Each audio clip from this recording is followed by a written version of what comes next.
L'ho saputo stamattina alle 6, che ore? 7? 7 stamattina ho sentito la notizia, io ieri non ho sentito nessuno. Chi le ha portato mi ha chiamato.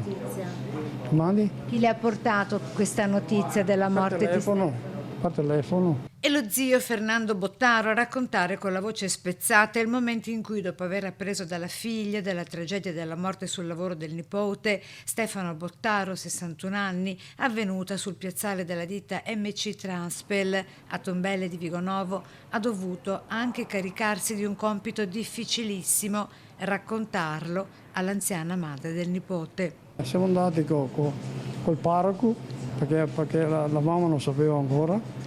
E là stavamo piate le cose, come si dice, del panico, perché la mamma non sapeva, si è messa a piangere perché aveva ancora la mamma. Stefano Bottaro aveva perso la moglie malata di SLA da qualche anno, per questo, sebbene in pensione, aveva ripreso a lavorare per riempire quel vuoto incolmabile e coltivare la sua passione di sempre, i camion. Ed è questo il camion il cui carico con il transpellet elettrico, il muletto dal peso di 600 kg, è caduto addosso all'operaio 61enne durante le operazioni di scarico senza lasciargli scampo.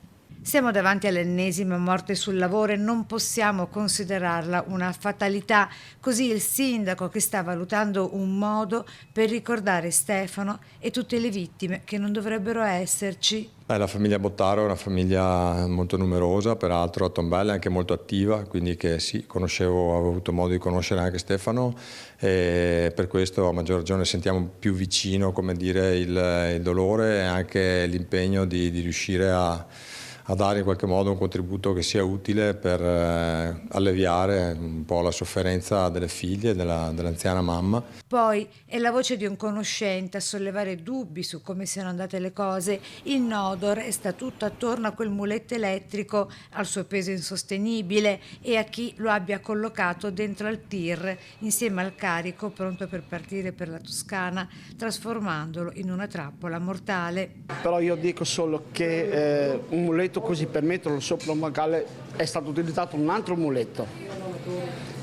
Là qualcuno o chi ha caricato il camion o chi ha visto, sarebbe giusto che si facesse avanti, perché morire così sul lavoro no, questo non ci sta.